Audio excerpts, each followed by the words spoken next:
आव्हाडांच्या वक्तव्याने शरद पवार गटाची आणि महाविकास आघाडीची अडचण झाली आहे। महाविकास आघाडीच्या नेत्यांनीही आव्हाडांच्या वक्तव्याशी सहमती दर्शवली नाहीये। प्रतिक्रिया देण्याऐवजी मवियाचे वरिष्ठ नेते मौन बाळगत निघून जाणंच योग्य मानतायत। रामाच्या आहारासंदर्भातल्या वक्तव्यावर आता आव्हाड एकटे पडल्याचं चित्र पाहायला मिळतंय।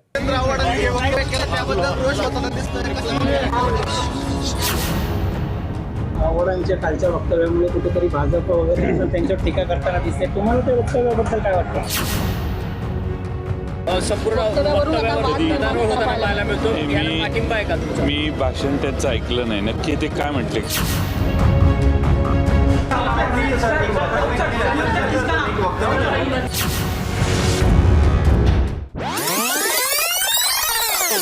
रामाचा आदर्श राम हा शाकाहारी नव्हता, तो मांसाहारी होता।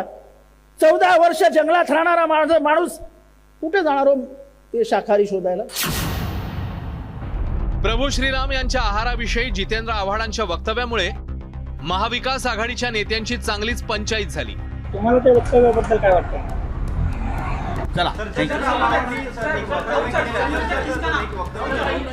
एकीकडे राम मंदिर सोहळ्यामुळे देशात लोकांचा उत्साह दिवसेंदिवस वाढतोय, त्यातच आव्हाडांचं वक्तव्य आगीत तेल ओतणारं ठरलंय। अरे राम आपला आहे, बहुजनांचा आहे राम, शिकार करून खाणारा राम तो आमचा आहे, आमच्या बहुजनांचा। तुम्ही जिथे आम्हाला सगळे शाकाहारी बनवायला जातात की आम्ही रामाचा आदर्श पाळतो आहोत आणि आम्ही मटण खातो। रामाचा आदर्श राम हा शाकाहारी नव्हता, तो मांसाहारी होता। 14 वर्ष जंगलात राहणारा माणूस कुठे जाणार हो ते शाकाहारी शोधायला? जितेंद्र आव्हाडांच्या वक्तव्याचा समाचार सत्ताधारी भाजप आणि शिंदे गटाने घेतला।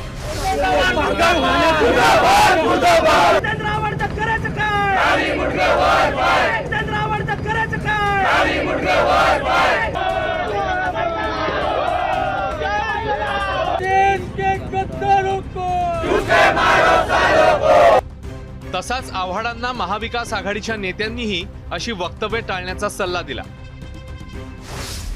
प्रभू रामचंद्राच्या संदर्भात जे तुलसी रामायण वाचले असतील, जे वाल्मिकी रामायण वाचले असतील, त्यामध्ये अनेक उल्लेख आहेत।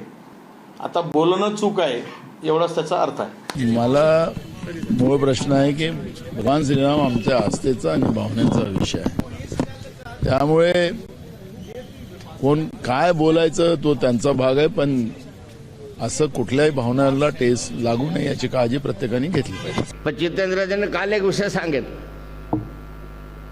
की भगवान श्रीराम हे मांसाहारी होते। कदाचित ते त्यांचं व्यक्तिगत मत असू शकेल, ते पार्टीचं मत असेलच असं मला वाटत नाही। पण तो एक लक्षात ठेवा की ज्या ठिकाणी श्रद्धेचा विषय असतो, ज्या ठिकाणी भावनेचा विषय असतो, त्याच्यापेक्षा महत्त्वाचं समोर निवडणुका असतात, तर असे वादग्रस्त विषय काढणं शक्यतो टाळावं असं जितेंद्र आव्हाड साहेबांना वडिलकीच्या नात्याने मी सांगणार आहे। माझा तो अधिकार आहे। एकीकडे शरद पवार गटाचे ज्येष्ठ नेते आव्हाडांवर बोलणं टाळत असताना UAEच्या टूरवर असलेल्या रोहित पवारांनी आव्हाडांना घरचा आहेर दिला। आज नको त्या विषयावर बोलून वाद ओढवून घेण्यापेक्षा राज्यातली वाढती बेरोजगारी, ढासळलेली कायदा आणि सुव्यवस्था, महिलांची सुरक्षितता, जातींमध्ये निर्माण केला जाणारा तणाव या ज्वलंत विषयांवर बोलून सरकारला धारेवर धरण्याची अधिक गरज आहे। देव आणि धर्म हा प्रत्येकाचा व्यक्तिगत विषय आहे। याबाबत प्रत्येकाची श्रद्धा असल्यानं कुणीही याचं राजकारण करू नये। देव या विषयावर अनावश्यक बोलून विरोधकांच्या सापळ्यात न अडकण्याचं भान सर्वांनीच ठेवलं पाहिजे।